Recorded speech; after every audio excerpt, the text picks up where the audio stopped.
कधी जातील ते की आमच्याही हातामध्ये नाही, त्यांचं एकच काम असतं म्हणे, दिनरश्मी हा चिरंदा गोविंदासे गोवाडे नेहमी भजनामध्ये महाराज म्हणत असतात म्हणे.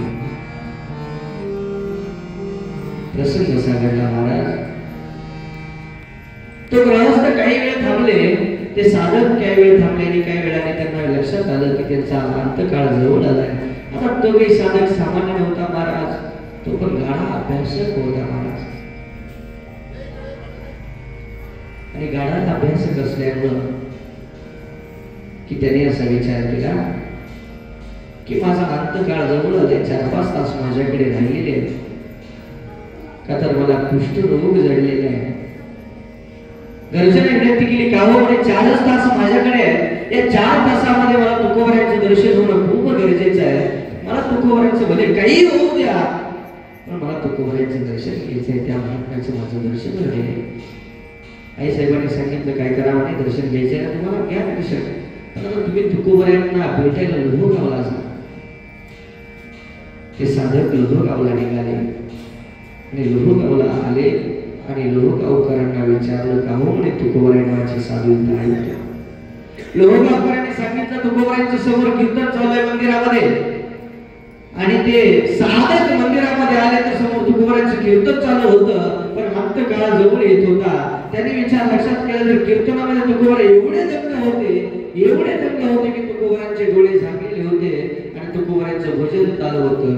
श्री ज्ञानदेव श्री तुकाराम श्री ज्ञानदेव श्री तुकाराम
कीर्तन चालू होतं आणि कीर्तनामध्ये तुकोबराय भजनामध्ये एवढे दंग होते, एवढे दंग, पण त्या साधकाचा अंतकाळ जवळ आला होता. त्यांनी असा विचार केला अहो तुकोबरायांचं एवढं लांब येऊन करत कीर्तनामध्ये परंतु व्यत्येत राहता येत नाही, कीर्तन बंद करून तर आपण दर्शन घेऊ शकत नाही. एक काम करू म्हणे, आपण एक काम करू, तुकोबरायांच्या जवळ जाऊ आणि दर्शन घेऊन. पण लोहगावकरांनी एवढी कीर्तनाला गर्दी केली होती की महाराज तुकोबरायांपाशी जाणं सुखर होतं. एवढे तुकोबराय कीर्तनामध्ये दंग होते तर ते कसा बसा त्यांनी वाट काढत तुकोबरायांच्या जवळ गेले. कसे बसे वाट काढत तुकोबरायांच्या जवळ गेले आणि जवळ गेल्यानंतर तुकोबरायांचं उभारून कीर्तन चालू होतं आणि तुकोबराय भजनामध्ये एवढे दंग होते की तुकोबराय भजनामध्ये भजन करत रस्त्यावर यायचे, डाव्या बाजूने कलायचे, कलत कलत कलत कलत उजव्या बाजूने कलायचे, नाचत नाचत नाचत नाचत डाव्या बाजूने कलायचे.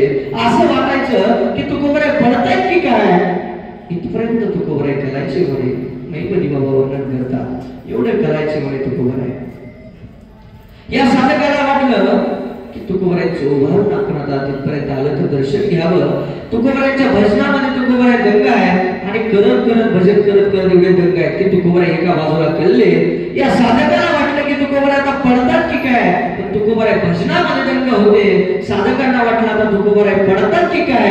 एवढ्या त्या साधकानं तुकोबरायांच्या फक्त खांद्याला हात धरला. अहो तुकोबराय पडतायत म्हणता बरोबर तुकोबरायांना हात धरला महाराज. परिणाम असा घडला, अहो त्या साधकाचा कुष्ठरोग नाही संपला. आमच्या तुकोबरायांमध्ये सामान्य ताकद नव्हती महाराज, त्या साधकाचा कुष्ठरोग नाही संपला.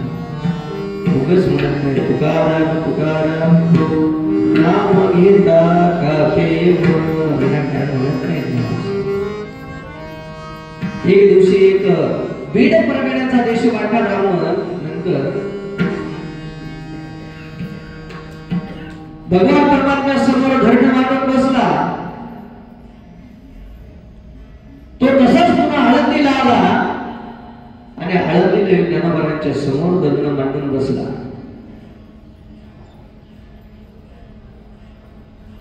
परंतु पांडुरंगा समोर धरण मांडून बसत असताना देवासमोर धरण मांडलं, पण देवाने सांगितलं त्याला, कारण बाबा तुझ्या धरण जरी मांडलं तरी तुझी शंका मी दूर करू शकत नाही. एक काम कर, तू संतांच्या सानिध्यामध्ये जा आणि संतांना शरण जा. तर संतांना शरण जा म्हटल्यानंतर त्याने विचार केला की इकडे कशाला तुकाराम महाराजांकडे जायचं, आळंदीला जाऊ. आळंदीला माऊलींच्या समोर आला आणि माऊलींच्या समोर धरण मांडून बसला देशपांड्या ब्राह्मण. माऊलींना धरण मांडून बसला आणि देवाला सांगितलं, माऊलींना सांगितलं, माऊली मला ज्ञानही हवं आहे आणि मला धनही हवं आहे, कारण की मी खूप दुबळा आहे. मी दुबळा असल्यामुळे मला ज्ञानाचीही गरज आहे आणि ज्ञानाबरोबर धनाचीही गरज आहे. माऊलीने त्याला स्वप्नामध्ये येऊन सांगितलं, बाबा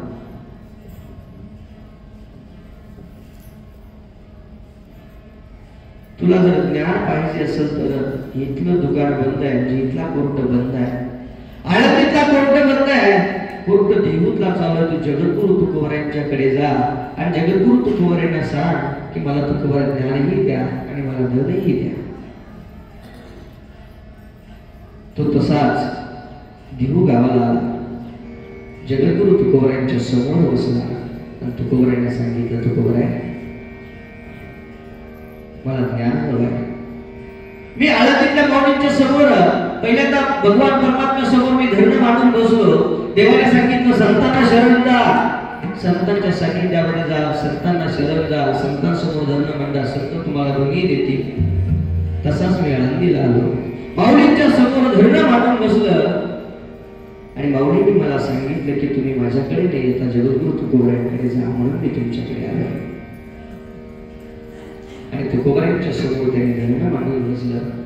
तुकोबरायांनी सांगितलं की काय हरकत नाही. आता तुकोबराय म्हणजे महाराज निरागस साधू होते. तुकोबरायांनी काय दिलं, तुकोबरायांनी एकच काम केलं. काय केलं, 11 अभंग लिहून दिले. किती? 11 अभंग लिहून दिले महाराज. पण आता त्याला वाटलं 11 अभंगाला काय, मी ब्राह्मण आहे, वेदाचा तो अर्थ आम्हाशी तो ठावा, वेदांत वाचणारे मंडळी तर मराठीतले अभंग आमच्या काही कामाचे. कुणाला वाटलं, कुणाला वाटलं,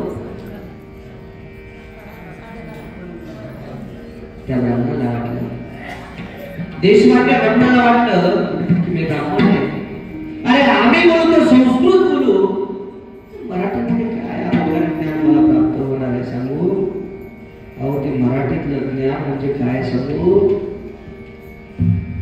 अरे जगाने नाक घासावं एवढा पवित्र उमरा आमच्या देऊच्या जगद्गुरु तुकोबरायांचा. काय सामान्य उमरा नाही आमच्या तुकोबरायांचा. देशपांडे ब्राह्मणाने ते घेतलं, त्याने सांगितलं ठीक आहे 11 अभंगाचं पठण मी करेन, परंतु एक काय झालं, अजून एक काम मला सांगा, ते काम कोणतं? आता मला धन पाहिजे, ज्ञान मिळालं, पण धन तुकोबऱ्यांनी त्याच्या पूर्वार्धाचं चिंतन आहे की ज्ञानेश्वर महाराजांनी त्या गुरुवाला सांगितलं होतं की तुकाराम महाराज एक नारळ तुम्ही द्या. त्याच्या अगोदरचं चरित्र असं आहे की एका ज्ञानोबा प्रसंग झाले होते, त्यानं ते एका व्यापाऱ्याने ते नारळ त्या ठिकाणी आणून माऊलीच्या समाधीवर ठेवलं होतं. आता ते नारळ तुकोबऱ्याने त्याला दिलं, घे बाबा नारळ, म्हणजे तुला यामध्ये धन प्राप्त होईल. तर त्यानं म्हटलं मी धन मिळालं, एक नारळ मिळवा आलो नाही, नारळ हाय असा ठेवला बरा. तो देशपांड्या म्हणून पुण्याचा रिटर्न माघारी निघला आणि माघारी निघता बरोबर तर तुकोबऱ्याने 11 अभंगाची रचना केली. 11 अभंग तर तयार केले होते त्यांना द्यायला ज्ञान प्राप्ती करता. ते कोंडभट नावाचा, त्याला बोलता येत नव्हतं, वाचा नव्हती, काहीच नव्हतं, अज्ञानी होता, ज्ञान नव्हतं, सर्वसामान्य होता, पण त्याला ज्ञान कसलंही नव्हतं. तो कोंडभट तुकोबऱ्यांच्या भेटीला आला. कोंडभट भेटीला आला, पण जाता बरोबर या देशपांड्या ब्राह्मणाने हे सगळं तुकोबऱ्यांच्या समोर टाकलं. नाही काहीतरी मला बघ, हे काही माझ्या कामाचं नाही, पण त्याला तसंच टाकलं. तो देशपांड्या ब्राह्मण तिथून निघून गेला. तिथं कोंडभट आले. कोंडभटांना तुकोबऱ्याने एक केलं की कोंडभटाने 11 अभंग वाचायला दिले. महाराज आपण खरंच भाग्यवान आहे. अहो ज्याने 11 अभंग वाचले त्याचा परिणाम सांगू तुम्हाला. अहो कोंडभटाला वाचा नव्हती, शिवाय ज्ञान नव्हतं, काहीच नव्हतं त्या कोंडभटाकडे महाराज. परंतु तुकोबऱ्यांच्या 11 अभंग त्या कोंडभटाने वाचले.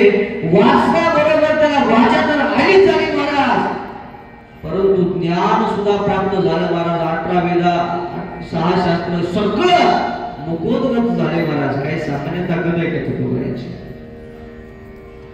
आता हा कोंडभट गवसत नाही महाराज. आपण खरंच भाग्यवान आहे का सांगू? तुकोबऱ्यांच्या दरबारामध्ये, आणि या दरबारामध्ये आपण तुकोबऱ्यांचं चरित्र तर ऐकतो, भागवत ऐकतो. हे काही सामान्य गोष्ट नाही. 11 अभंग फक्त वाचले. वाचता बरोबर जर त्याला वाचा आणि एवढं ज्ञान मिळालं असेल तर तुकोबऱ्यांच्या दरबारामध्ये 5 दिवस आपण बसून सेवा करतोय. आपल्याला सुद्धा ज्ञान काही कमी भेटणार नाही, तुकोबरे कमी देणार नाही महाराज. घडला प्रसंग कोंडभटाचा बसणार नाही. वाघोलीच्या रामेश्वर भट्टांकडे कोंडभट गेला आणि रामेश्वर भट्टांचे काही अधिकार सामान्य नव्हता. रामेश्वर भट्टांच्या कीर्तनाला आणि प्रवचनाला जगद्गुरू छत्रपती शिवाजी महाराज बसायचे, रायसाहेब जिजाऊ माता बसायचे महाराज.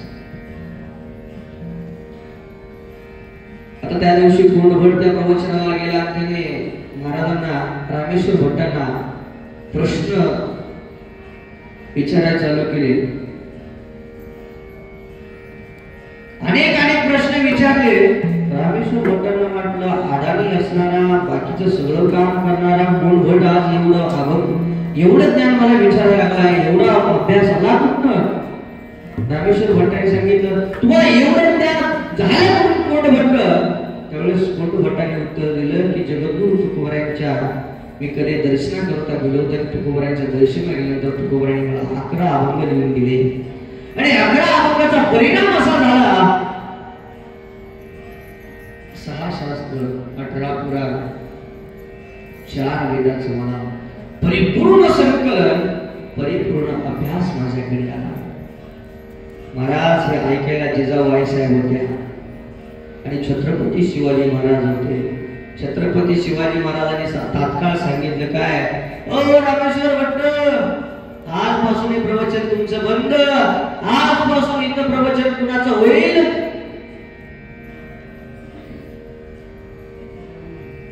कुणाचं होईल?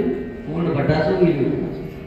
आता तुकोबऱ्यांच्या 11 अभंगात एवढी ताकद आहे, ती काही सामान्य गोष्ट आहे का महाराज? सामान्य गोष्ट नाहीये.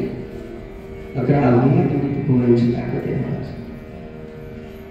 पुढे सर्व मंडळी एकत्र आली. आता काल बरेचसा चरित्र भाग संतोष महाराजांनी परवा सांगितलाय की चिंतामणी देव तुकोबारायांची परीक्षा बघायला गेले. आता तत्पूर्वी प्रसंग असा घडला होता की आता ते रामेश्वर भट्टाचं पण आपण चरित्र पाहिलं होतं की पाण्यामध्ये अनगर शहावलीच्या हिरीमध्ये ते उतरले होते आणि हिरीमध्ये उतरल्यानंतर त्यांना अनगर शहावलीने शाप दिला. आता ते चरित्र आपण संतोष महाराजांच्या मुखातून ऐकले म्हणून मी थोडंसं पूर्वार्धात करता थोडं सांगून जातो. माझ्या मूळ चरित्राकडे येतो. अनगड शहावलीने सांगितलं, माझ्या नवाज पठाणच्या पाण्यामध्ये कोण उतरला असेल तर त्याला माझा शाप आहे, माझी परवानगी न घालता व्यक्ती उतरलाय तर पाणी में ऐसे ही डुबते रहो असा शाप दिला. आणि तिथून पुन्हा ते पाणी अंगाचा दाह होऊ लागला. हे सगळं चरित्र आपण कथनामध्ये बघितले. मी जास्त वेळ त्यामध्ये घालत नाही. मला अभंगाच्या वया बनवायला तिथपर्यंत न्यायचंय गुन्हा. तिथून पुढे ते माऊलींच्या समोर धरून मांडून बसला. माऊलींनी सांगितलं, काय तुका प्रिया मातोर त्याची तुझ्या काही घडली दिसणार आहे. त्यावेळेस माऊली तिच्या स्वप्नामध्ये येऊन सांगितलं, वा तुकाराम महाराज आमच्या सर्वांचं प्रिय आहे, श्रेष्ठ आहे. तुकोबारायांचा आम्ही आदर करतो. तुमच्याकडून त्यांची काहीतरी निंदा झाली आहे, तुमच्याकडून काहीतरी अपराध घडलाय. रामेश्वर शास्त्रींना सांगितलं, तुम्ही एक काम करा म्हणे, तुम्ही तिथं जा आणि तुकोबारायांची माफी मागा. आणि तिथं माफी मागायला आले. तुकोबारायांची माफी मागायला तोही चरित्रकथनाचा आपण भाग बघितलाय. अनगड शहावली आले. पण आता त्यामध्ये एक अडचण अशी दादा की आम्ही महिपती बाबांच्या चरित्राचा अभ्यास करत असताना महिपती बाबांनी अनगड शहावली तिथं तुकोबारायांच्या घरी कटोरा घेऊन आला आणि भिक्षा मागू लागला. त्यावेळेस मात्र आपले बरेचसे मंडळीतलं भागीरथींनी हात झटकला, त्याचा कटोरा भरला असं सांगतात. परंतु महिपती बाबा असं वर्णन करतात की त्यांची धाकली मुलगी गंगूबाई, तो हात गंगूबाईने झटकला म्हणजे भागीरथींनी नाही झटकला असं त्या चरित्र चित्रणामध्ये आपल्याला बघायला मिळते. हा सगळा पूर्वार्ध भाग आपण बघितला. तिथून पुढं सगळं झालं. चिंतामणी एक दिवशी असा प्रसंग घडला. चिंचवडचे चिंतामणी देऊचे बंबाची बुवा आणि रामेश्वर भट्ट, पारगावचे सालो मालो आणि वाघोलीचे रामेश्वर भट्ट असे ब्राह्मण मंडळी अनेक एकत्र आले आणि त्यांनी रामेश्वर भट्ट वाघोलीकर यांची गाठ घेतली आणि त्यांनी त्यांना सांगितलं, का हो म्हणे तुकाराम महाराज नावाचे साधू आहे, तुकाराम महाराज काय करतात? आता आपलं जड चाललं की हे मंडळी मोठ्या लोकांकडे पोचतात महाराज. हे सगळे मंडळी तुकोबारायांची खुरापत करू लागले. आता महाराज तसे खपल्याचार्य तिकडे पण होते. आता गावगाव मी सांगेन गायनाचार्य कमी झालेत, मृदंगाचार्य कमी झालेत, खपलाचार्य लय झाले. तसे त्या पण काळामध्ये होते महाराज. नाही सगळ्याच गावाची परिस्थिती बरोबर. तसे त्या काळामध्ये पण खपलाचार्य होते. सगळ्यांनी तुकोबारायांचा विरोध चालू केला. तुकोबाराय कोणाला जमत नसे. तुकोबाराय तुकातरी सहज बोले वाणी, त्याचे घरी वेदांत वाहे पाणी. तुकोबाराय सहज बोलायचे आणि वेदांत महाराज खडखड खडखड बाहेर पडायचा. या ब्राह्मण मंडळींना सहन झालं नाही. कारण की अरे आपलं जर दुकान बंद झालं, तुकाराम महाराजांचं जर दुकान उघड झालं तर आपल्याला गिराईक येईल कुठून महाराज? असं या मंडळी आमच्या इथे चालू महाराज दिवस रात्र कीर्तनकारापासून पार टाळकऱ्यापर्यंत आपल्यापेक्षा वर गेला नाही पाहिजे. मी एक नेहमी उदाहरण सांगत असतो. काय एका महिलेने काम केलं. एक महिला एका बाजारामध्ये गेली. बाजारामध्ये एक महिला गेलेली आहे. बाजारामध्ये तिने अनेक प्रकारचं माळव खरेदी केलेलं आहे. अनेक प्रकारचं माळव तिने खरेदी केलं. तिने वांगी घेतली, गवारी, बटाटे, अनेक प्रकारचं माळव तिने घेतलं आणि ती आपल्या घराकडे निघू लागली. घराकडे येताना एक भांडीवाल्याचं दुकान लागलं. भांडीवाल्यापाशी गेली आणि भांड्यावाल्याला विचारलं, हे बघून किती रुपयाला दिलं बाबा? भांडेवाल्याने सांगितलं, या बघण्याची किंमत किती केली? 200 रुपये. थोडं बोलत चला महाराज, किती किंमत केली? किती किंमत केली? 200 रुपये. झाले 20 मिनिटात आपल्याला संपवायचं. बोलत चला. त्यांनी किंमत केली 200 रुपये. आता या 200 रुपयाचं भोगून त्याने आपल्या पिशवीमध्ये घेतलं. ती महिला थोडं पुढे आली. एका भांडेवाल्याचं दुकान लागलं. तर दुसऱ्या भांडेवाल्याच्या दुकानामध्ये थांबली. तिने सांगितले, पातेले किती रुपयाचं दिलं? त्या भांडेवाल्याने सांगितले, पातेले 100 रुपयाचं. तिने ते 100 रुपये दिले आणि पातेले खरेदी केलं. आता मला सांगा, तिच्या पिशवीमध्ये काय आहे? 200 रुपयाचं भोगून, 100 रुपयाचं पातेले आणि माळव पण आहे. ती महिला तसंच पुढे आली. एका कुंभार दादाचं घर लागलं. कोणाचं? कुंभार दादाचं घर लागलं. कुंभार दादाला विनंती केली, का हो कुंभार दादा, हे मडकं किती रुपयाला दिलं? कुंभार दादाने सांगितलं, हे 2 रुपयाला मडकं दिलं. त्या महिलेने 2 रुपये काढले आणि त्या कुंभार दादापाशी दिले. पण ती महिला चालत चालत निघाली होती आपल्या घराकडे. संध्याकाळ झाली. ती महिला घरी आली आणि घरी आलेली महिला तिने आता घरी आल्यानंतर प्रत्येकाला प्रत्येकाची कामं वाटून दिली.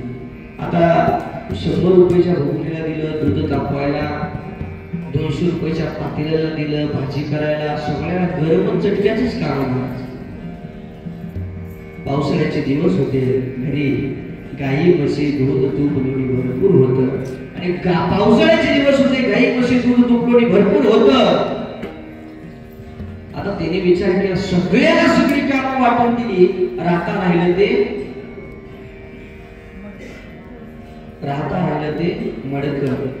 मडकं राहिले महाराज. आता घरी दही दूध तूप लोणी भरपूर आहे. घरी दही दूध तूप लोणी भरपूर असल्यानंतर मडक्याला काय काम येईल महाराज?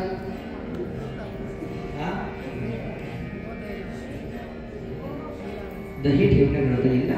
नाही, तुमची चूक नाही होता. आधुनिक युग आलं आणि आधुनिक युगामध्ये फ्रीजची निर्मिती झाली. विज्ञान तंत्रज्ञान पुढे गेलं. आता मी सांगत असतो नेहमी, काही दिवसानं गुरुजीला मडकं पुस्तकात शिकवावं लागेल. याला मडकं म्हणतात. तुमची चूक नाही. आता ते मडकं, त्या महिलेनं त्या मडक्यामध्ये दही भरलं. आता माझा प्रश्न आहे, महिला मंडळ तुम्ही उत्तर द्या, दह्यानं भरलेलं मडकं तुम्ही ठेवता कुठं? पुरुषांनी सांगायची वेळ आहे महाराज. शिंक्यावर शिंके लाविले दुरी, बरोबर आहे ना? काला प्रकरणामध्ये आपल्याला बापू सांगतीलच. ते दह्यानं भरलेलं मडकं शिंक्यावरती ठेवलं गेलं. तसं शिंक्यावरती ठेवता बरोबर 200 रुपयाचं भोगून 100 रुपयाच्या पातेल्याला म्हणू लागलं, अरे काय आपली किंमत 200, आपण कुठे? आपण खाली ते 2 रुपयेच आपल्यावर. तसं वरचं मडकं फुगू लागलं. वरची माणसं विनाकारण फुगतात महाराज. ते मडक्यात येऊन शेजारतील आपल्या ते नाही आहे. वर गेलेली माणसं काय टाळकरी हरिपाठ करणारा कीर्तन करू शकेल, पण एकदा कीर्तन काळ झाल्यानंतर पुन्हा टाळ गेल का नाही शंका आहे. बरोबर आहे का नाही? पण आपलं खरं तर कसं मत बाकी आहे. नामवंत महाराज भागवताचार्य आपल्या कीर्तनाला दररोज हजर राहत होते. ही मंडळी महाराज हे शक्य नाही. एवढे त्यांच्या मागे व्याप खूप असणारी मंडळी सुद्धा तुकोबऱ्यांच्या दरबारामध्ये सेवेकरता आली. तसं ते वरचं मडकं फुगू लागलं. कालांतराने पावसाळा संपला. आता आपल्याकडे काही ऋतू एकच राहतो का महाराज? पावसाळा संपणार आहे, हिवाळा आला, हिवाळाही संपला, पाहता पाहता उन्हाळा आला. आणि आता उन्हाळा आल्यानंतर घरच्या गाई म्हशी दूध तूप लोणी पाक आटून गेला. आता काही म्हशी काय बनवून देतात का? आटणार की नाही? तशा कशा आटून गेल्या, सगळ्या घरच्या गाई वगैरे आटून गेल्या. आता आटल्यानंतर झाला असा प्रश्न, दही दूध तूप लोणी संपल्यानंतर तुम्ही ते दह्यानं भरलेलं मडकं वरच ठेवता का खाली घेता? तसं त्या वेळेने वरचं मडकं घेतलं आणि मडकं खाली ठेवलं. अरे खाली ठेवता बरोबर 200 रुपये 100 रुपयाच्या पातेल्याला म्हणून लागलं, अरे बरं झालं आपल्यात आलं. आमचं किती चालू महाराज, आमच्यावर गेलं नाही पाहिजे, आमच्यात आला पाहिजे.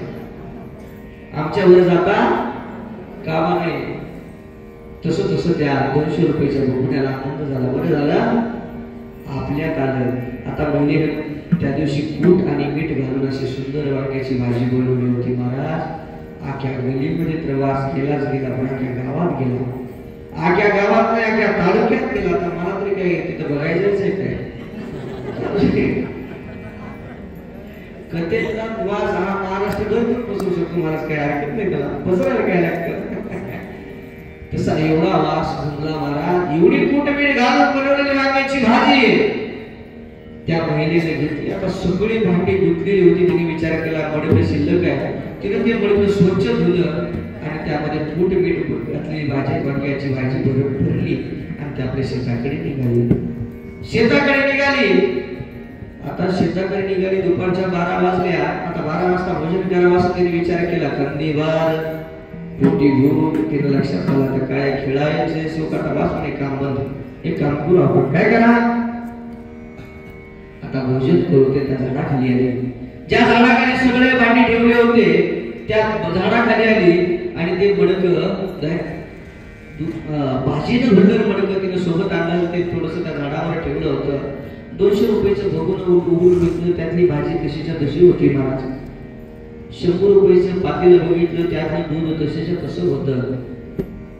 आणि तिनं ते राहता राहिलं. तिनं ते मडकं खाली घेतलं. मडक्यावरचं झाकण काढलं. काढता बरोबर तिच्या लक्षात आलं या मडक्यातली भाजी. साधा प्रश्न आहे महाराज. एकदा दह्याने भरलेलं मडकं पुन्हा कोणत्या कामाला येत नाही, वापरू शकत नाही आपण. तसं तिच्या मनामध्ये आलं. एकतर दुपार झाली होती. काम करून अंगाची लाही झाली होती. भूक लागली होती. तिने विचार केला तळपायाची आग मस्तकाला गेली. यातली भाजी खराब झालेली आहे. तिने काही न विचार करता ते मडकं उचललं आणि एका दगडावर आपटलं. आपटता बरोबर 4 खापळे झाले. आता मला सांगा बाबा, मडक्याचा जन्म कशात आहे? अरे मातीपासून जन्मायचा आहे आणि एक दिवशी जायचं आहे मातीमध्ये सुद्धा. तसं 200 रुपयाच्या भगवंताला आनंद झाला. काय बरं झालं पिढा, बरं झालं पिढा. 200 रुपयाच्या भोगण्याला आनंद झाला, बरं झालं. एक मडक्याची पिढा गेली. आता तुमचं आमचं तसंच आहे महाराज. मी सांगत होतो तुमचंच, पण आपल्या लक्षात येत नाही. मी आपलंच सांगतोय, पण आपल्या काही गोष्टी मार्मिक आहेत आपल्याला लक्षात येत नाही. साधा प्रश्न विचारतो, याचं उत्तर द्या सगळ्यांनी, लक्ष देऊ नये का. अरे मडक्याचा जन्म कशामध्ये आहे आणि शेवटी जावं कशामध्ये लागलं? मातीमध्ये जावं लागलं. अरे जीवात्मा नावाचं दही जोपर्यंत या शरीरामध्ये आहे, जोपर्यंत त्या मडक्यामध्ये दही ना म्हणा, तोपर्यंत ते मडकं घरात आहे. अरे ज्या दिवशी त्या मडक्यातलं दही संपलं, काही उपयोग झाला नाही महाराज. थेट दगडावरती 4 कपडे होण्या मातीमध्ये जायची वेळ आली आहे. अरे ते मडक्याचं सोडून द्या. अरे जीवात्मा नावाचं दही जोपर्यंत या शरीरामध्ये ना, तोपर्यंत या शरीराचा मुक्काम तुमच्या आमच्यात आहे महाराज.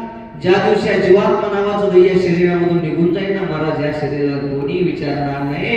थेट चौकांच्या खांद्यामध्ये मातीमधून जन्मायचं आहे आणि स्मशानामध्ये जायचं आहे महाराज. थेट जन्मायचं आहे आणि स्मशानामध्ये जायचं आहे. म्हणून माझी कळकळीची विनंती बाबांनो, मागे झाले पाहू नका, पुढे जावे नाही तुका. आजपर्यंत काय केलं अजिबात बघू नका, पण इथून पुढे तरी आपला देह परोपकारा करता लावा, भजनाच्या मध्ये लावा. प्रतिवर्षी आपल्याला या डोंगरावरती उत्सव करायचा, तुकोबरायांची प्रतिवर्षी सेवा इथं करू द्या. आमच्या येताना चोदारने मला काय सांगितलं माहिती आता फेटा घालून. पहिल्या दिवशी मी कथा टोपीवर गेली होती. आमच्या चोदाराने सांगितलं महाराज माझी अशी इच्छा आहे कथा फेट्यावर व्हावी तुमची. आणि येताना चोदाराने सांगितलं जोपर्यंत या देहामध्ये प्राण आहे महाराज, तोपर्यंत इथं तुकोबरायांची सेवा तुमच्या सोबत घडो. प्रतिवर्षी चोदारांनी इथे व्यक्त केली. आपल्या सर्वांना विनंती आहे, आपण सर्वजण सुद्धा तुकोबरायांच्या सेवेकरता प्रतिवर्षी या. आपलं चरित्र चालवतं तिकडं की सगळी मंडळी रामेश्वर भट्टांकडे गेली आणि रामेश्वर भट्टांना सांगितलं की असं असं होतंय, राहू द्या. आणि तुकोबरायांच्या कीर्तनाला अहो ब्राह्मण मंडळी उभं राहतात, हे काही सामान्य गोष्ट आहे का? शेवटी तुकोबरायांना रामेश्वर भट्टांनी बोलवलं आणि सांगितलं नाही नाही आता एक तेळूस तुकोबरायांचे उद्गार आहे, विदा जातो अर्थ आम्हासी तो ठावा इतरांनी भावा भार नव्हता. तुकोबाराने सांगितलं की वेदाचा अर्थ आम्हालाही माहित आहे. हे सगळं सांगितलं पण त्याने ऐकून घेतलं नाही. सगळ्या धर्म मार्तंडाने एकत्र येऊन सांगितलं आता इथून पुढे एक काम करा म्हणे. या सगळ्या वाया गेल्या आणि इंद्रायणी मातेच्या डोहामध्ये जाऊन बुडवा म्हणे. तुमचा अभ्यास आम्हाला काही कामाचा नाही. अहो जर तुमचं लोक जर ब्राह्मण मंडळी तुमच्या कीर्तनामध्ये जर टाळ घेऊन उभा लागली ना मग आम्ही ब्राह्मणांनी काही करायचं. तुकोबारायचं जड अंतकरण झालं महाराज. तुकोबाराच्या डोळ्यामधून अश्रू आले. तुकोबाराने सांगितलं देवा ठीक आहे तुम्ही धर्मश्रेष्ठ आहात मला समजते पण मी बुडवतो. तुकोबाराय सरळ आले. मला जेवढे धर्म मार्गदर्शन होते तुकोबारायांचा गाथा असा बुडवला नाही. ज्या गात्यावर आज आमच्या सगळ्यांचे शरण नतमस्तक होतात ना महाराज तो अभंगाचा गाथा त्या धर्म मार्तंडाने पाण्यामध्ये बुडवत असताना दगड बांधली महाराज. दगड मी सांगू त्या दगडांचं भाग्य होतं तुकोबारांच्या गात्यावर बसायचं. आणि दगड बांधली आणि इंद्रायणी मातेच्या कडेला आणली महाराज. अख्खं गाव आलं होतं महाराज महाराजांच्या सोबतीला. महाराजांच्या डोळ्यावरून अश्रू येत होते की त्या देवानी मला सांगावं आणि मी तो गाथा लिहावा. आज तो गाथा बनवतोय. महाराजांनी तो संकुश महाराज धर्म वर्णांचं ऐकलं नाही म्हणे चालते मी गाथा बुडवतो. महाराज दुःख एवढं की आमच्या तुकोबारांचा गाथा सगळ्यांनी मिळून पाण्यामध्ये बुडवला महाराज.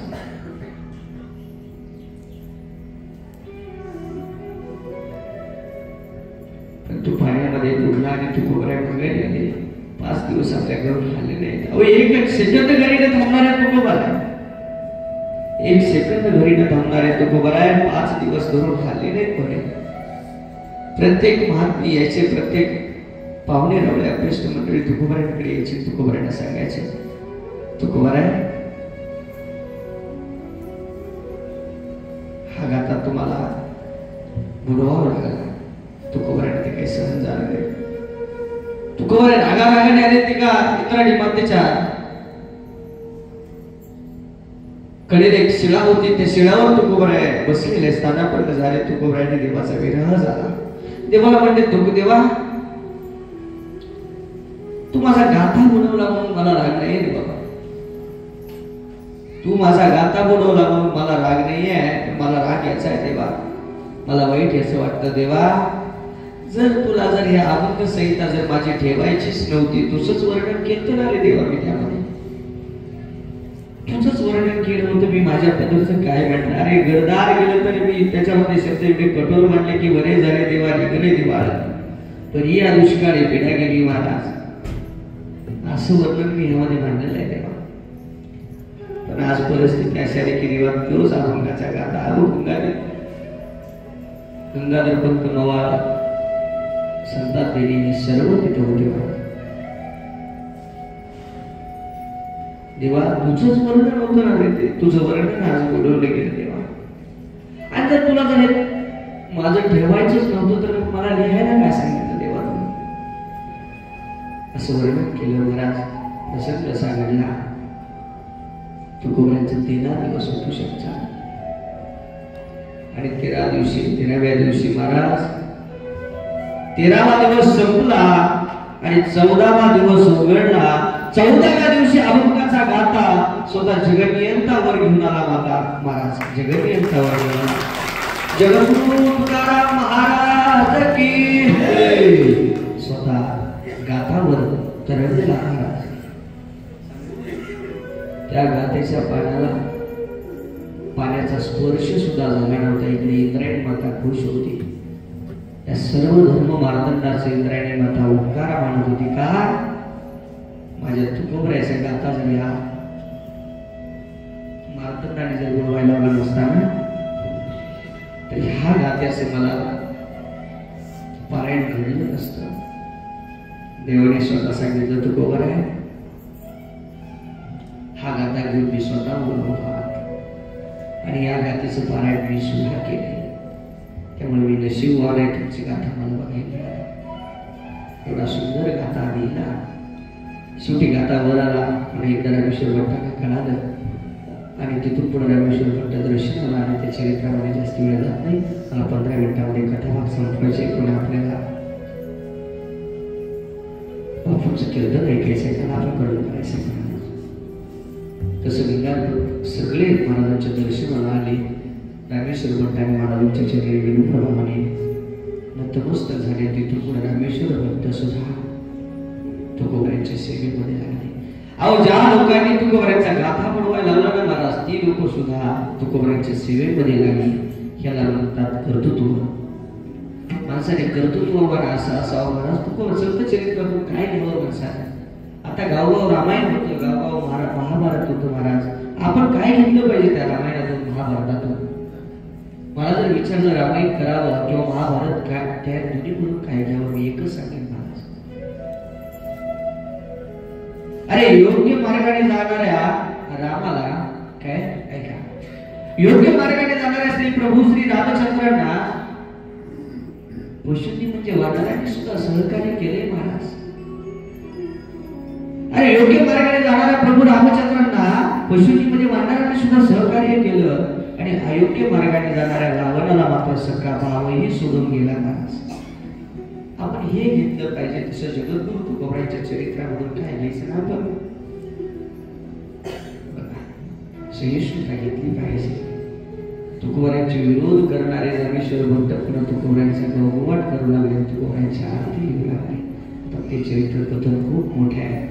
त्या चरित्र कथनामध्ये मला वेळ घालवायचा नाही. माझी टाइम संपली आहे आणि त्यामुळे आता तुकोबरायांचा कोणता गाऊन सोहळा करू आणि आपण पुढं पुन्हा चरित्राकडे बोलू. आपण जगद्गुरु तुकोबरायांनी गरुडाला विनंती केली. गरुडाचे पायी ठेवी विळविलाळी वेगी अनावादो भरी जगते दिनाची उद्धरी. गरुडाला विनंती केली. देवा तुकोबरायांचा गवगवाट सगळीकडे चालू झाला. तुकोबरायांनी समजलं की आता मला माझा भाग मी संपवायचा आहे, मला वैकुंठाला जायचं आहे. गरुडाला विनंती केली. गरुडा देवाला सांगा, देवाला विनंती करा की तुकोबरांनी नेहला बोलवले. तर गरुडाला विनंती करण्याची गरज नव्हती, कारण देवाने तसा शब्द दिला होता काय नामदेव महाराजांच्या अवतारामध्ये की काय राहिलेली जी शतकोटी अभंगामध्ये जे अभंग आहेत ना, ते अभंग पूर्ण करण्याच्या वेळेस तुकाराम महाराजांचा तुम्हाला अवतार घ्यायचा आहे आणि तुम्हाला घ्यायला मी स्वतःही माझा अधिकार सामान्य येतो. जगाच्या जगनियंत्रण तुकोबरांना सांगावं, तुकोबरांना तुम्ही फक्त अवतार घ्या, तुम्हाला नेहला मी स्वतः येतो. तुकोबरांनी गरुडाला बोलावणं झालं. गरुडा ये आता, मला यायचंय देवाबरोबर, मला यायचं आहे.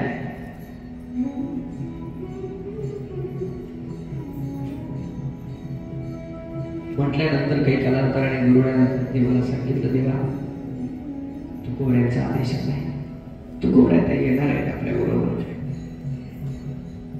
देव स्वतः खाली आले. महाराज तदनंतर तुकोबरायाने घरच्यांना सगळ्यांना घरच्यांची परवानगी घेतली. तर चरित्र खूप मोठं आहे, परंतु मला वेळेमध्ये बसवायचं होतं म्हणून मुचकून म्हटलं. उर्वरित चरित्र जे आपण आता केलं तसं खांतीला पूर्ण करण्याचा प्रयत्न करू.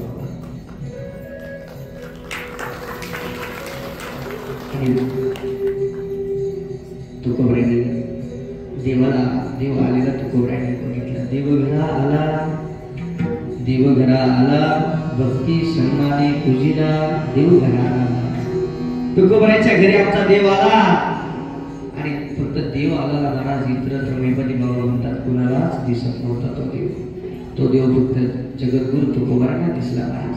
ही समोर जे आपण इंद्रायणी माता पाहिलं ना, देवगाव पाहिलं ना, त्या इंद्रायणी मातेच्या कडेवर महाराज सर्व देव एकत्र आले.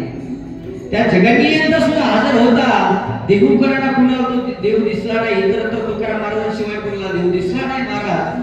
त्या तुकोबरायांच्या वैकुंठाला नेण्याचा सोहळा आहे ना, देवाने 8 दिवस त्या इंद्रायणी मातेच्या कडेवर केला. मोठा सप्ताह स्वरूपामध्ये देवाने त्या इंद्रायणी मातेच्या कडेला मोठा उत्सव देवाने केला. तुकोबरायांची सेवा त्या देवाने यथासांख्य केली महाराज. आणि यथासांख्य करून देवाने चंद्र सूर्याने ग्रहणे, चंद्र सूर्य नाग यक्ष किन्नर सगळे ते त्या ठिकाणी उपस्थित झालेले आहेत महाराज. सगळे तुकोबरायांना न्यायला आलेले आहेत महाराज. एकही देव असा नव्हता की त्या सोहळ्या करता नव्हता. तुकोबरायांनी सर्वांना हात जोडले, सांगितलं की काय आम्ही जातो आमच्या गावात, आमचा राम केला आजवर होतो तुमची झाली, आता कृपा असू दे. आतापर्यंत तुमच्यामध्ये होतो, परंतु आता मला निघायचं जवळला ते काही खरं वाटलं नाही.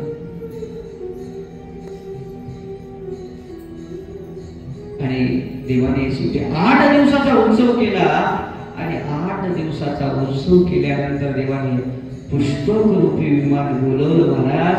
तुकोबरायांच्या 8 पिढ्यांमध्ये विश्वंभर बाबांना पहिलं विमान देवाने पाठवलं होतं.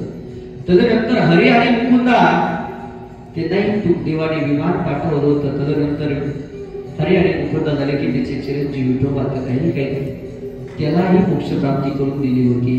तदनंतर विठोबाचा पदाजीचा शंकरचे कान्हैयाचे गोलोबा आणि गोलोबाचे तुकाराम महाराज सर्वांना देवाने विमान पाठवली महाराज. काय तुकोबरायांचाच नाही तर या कुळाचा काही अधिकार सामान्य नव्हता. देवाने इंद्रायणी मातेच्या कडेवर 8 दिवसाचा मोठा उत्सव भरवला म्हणे. आणि उत्सव भरून देवाने गरुडाला खाली बसवलं आणि गरुडाच्या चरणावर, गरुडाच्या खांद्यावर पाय देऊन तुकोबरायांना विमानामध्ये देवाने बसवलं. यक्ष किन्नर तुकोबरायांची सेवा करायला त्या ठिकाणी हजर राहिले महाराज. गंधर्व असायचे. आणि शेवटचं तुकोराम महाराज कीर्तन करू लागले. गाता वर आला. सगळ्या टाळकऱ्यांना देवकरांना पण समजलं आणि सगळे तुकोबरायांच्या सेवेमध्ये लागले महाराज. अरे चिंचवडचे चिंतामणी देव अनगड शहावरी सुद्धा तिथे त्या ठिकाणी तुकोबरायांच्या सेवेला होते. सगळे सेवा करू लागले. तुकोबरायांनी शेवटचं कीर्तन हे इंद्रायणी मातेच्या तीरावर केलं. आणि शेवटचं कीर्तन इंद्रायणी मातेच्या तीरावर करून तुकोबराय तिथून प्रयाण खाली विराजमान झाले महाराज. कुंडलिका वरदे विठ्ठल श्री ज्ञानदेव पंढरीनाथ भगवान की स्वामी ज्ञानेश्वर महाराज की जगद्गुरु तुकाराम महाराज की सगळे प्रयाण करा त्या ठिकाणी झाले महाराज. इकडं रामेश्वर भट्टाने कान्होबारायांनी विचारलं की आता तुकोबराय वर गेले, पण तृतीय दिवसापर्यंत त्यांनी वाट बघितली महाराज. आणि तेवढ्या दिवस वाट बघितली तुकोबराय माघारी येतील. पण तुकोबराय काही माघारी आलेले. त्यांनी सांगितलं की तुकाराम महाराज सदेह वैकुंठाला गेले, स्वतः देह निजधामा गेले, स्वतः देह निजधामाला घेऊन गेले. तर तुकोबरायांची पुण्यतिथी नाही साजरी करायची, तुकोबरायांचा वैकुंठ म्हणून सोहळा साजरा करायचा. तिथून पुढे तुकाराम महाराज बीज स्वरूपामध्ये तो सोहळा आपण साजरा करू लागलो सगळेजण. आता तुकोबराय एकदा वैकुंठाला गेल्यानंतर 3 वेळेस माघारी पृथ्वीवर आलेले. तुकोबरायांची पहिली मुलगी म्हणजे भागीरथी करता पहिल्यांदा आले. आणि भागीरथी बघा, या आळंदीचं पाणी घाण आहे, पण देहूचं पाणी इंद्रायणीचं स्वच्छ आहे. का सांगू? आळंदीमध्ये मासे पकडायला परवानगी आहे, पण देहूमध्ये मासे पकडायला परवानगी नाही. का परवानगी नाही? एवढं चरित्र सांगतो. चरित्र खूप मोठं आहे, पण माझा वेळ करत नाही. फक्त 15 मिनिटं आपल्याकडे बाकी करायला. अहो, भागीरथीला समजलं की तुकोबराय गेलेले आहे, तुकोबराय वैकुंठाला गेलेले आहे. बाबा मला न सांगता कसे गेले? बाबांनी मला शब्द दिला होता. की काय शब्द दिला होता? शब्द असा होता की मी तुझ्याकडे जेवणाकरता येईल म्हणून शब्द दिला होता. पण बाबा मला माझ्याकडे जेवणाकरता नाही आले. भागीरथी इंद्रायणी मातेच्या मध्ये उडी घेतली.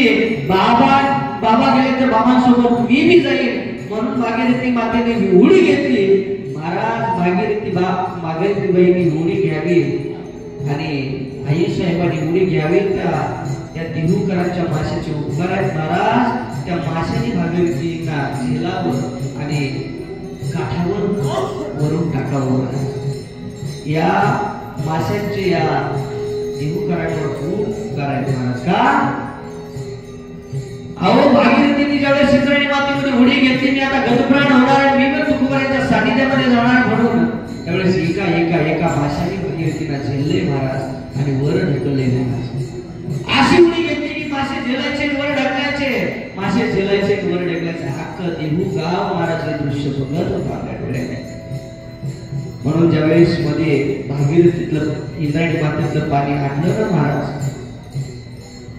त्यावेळेस अनेक माशांचा मृत्यू झाला. तर या देहू संस्थान किंवा देहू गावकऱ्यांनी काय केलं, त्या सगळ्या माशांना आगनी देत असताना चंदनाच्या लाकडामध्ये आगनी दिला महाराज. का या माशाच्या देहू गावकऱ्यांवर आपण एवढा सुंदर सोहळा झाला. तुकोबारायचा माघारी यावं, भागीरथी करता माघारी आले आणि आमचे बापू नेहमी आम्हाला सांगायचे लहान असताना वेळेस बालवय होतं शिकण्याचं आणि अध्ययन करत असताना बापू नेहमी सांगायचे की देव आल्यानंतर भागीरथीने तुकोबाराय सोबत आले, तुकोबाराय एकटे आले आणि एकटे आले. येता बरोबर भागीरथीने आता जेवणाकरता आले, तुला जेवण काय करायचं. भागीरथीने सांगितलं मला सोडून गेला. तुकोबाराय सोडून नाही, मला जावं लागणार आहे, तुला भेटण्याकरता आले. मग आता जेवणाची इच्छा राहिली, जेवण द्यायची अशी मुली होती, जेवणाकरता बोलवलं होतं. त्यावेळेस बाप्पा मला नेहमी सांगायचे की जेवण देत असताना असं सांगितलं, दूध नंदीश्वराने काढिले. काय आता दूध नाही, मग काय करा, शेवयाची खीर करा. आज ही पंचमीला शेवयाची खीर केली जाते महाराज. का आमचे तुकोबाराय पंचमीला रिटर्न आले होते, तिथं भागीरथीने तुकोबारायने शेवयाची दूध खीर केली होती मला, शेवयाची खीर केली होती. आज या देहूमध्ये पंचमीला मोठा उत्सव असतो, त्या उत्सवामध्ये शेवयाची खीर केली जाते महाराज. तुकोबाराय तदनंतर माघारी आले आणि जाताना आता दूध तर नाहीये, घरी दूध नाही, काय करा. अहो नंदी हुआ होता, तुकोबारायने नंदीला प्रार्थना केली. मैपती बाबा वर्णन करतात, दूध नंदीश्वरा ते काढिले. नंदीचं दूध काढलं महाराज. काय अधिकार सामान्य होता का. त्यानंतर देव पुन्हा माघारी, तुकोबाराय महाराज माघारी गेले आणि पुन्हा इकडं निळोबाराय करता देव माघारी आले. निळोबारायने सुद्धा दर्शन वाटलं महाराज. आणि अनेक अशी चरित्र आपल्याला बोलता येतात महाराज. परंतु त्या चरित्रामध्ये आता मला वेळ घालवायचा नाही. झालेली सेवा इथपर्यंत आपण हे चरित्र पाहू आणि इथपर्यंत चरित्र बघून इथं तुकाराम महाराज चरित्राच्या कथनाला आपल्याला पूर्ण ज्ञान द्यायचं आहे. कारण की उर्वरित जे चरित्र आहे ते आपल्याला पुढचं उर्वरित चरित्र नंतरच्या सेवेमध्ये जर कोणाकडे योग आला तर त्या चरित्र कथनाच्या सेवेमध्ये ते चरित्र आपण पूर्ण करू. इथं आरती होईल तुकोबारायांची आणि आरतीनंतर त्या कथेला पूर्ण विराम होईल. झालेली सेवा महाराज ही कथा पहिली आहे माझी थोडंसं, त्यामुळं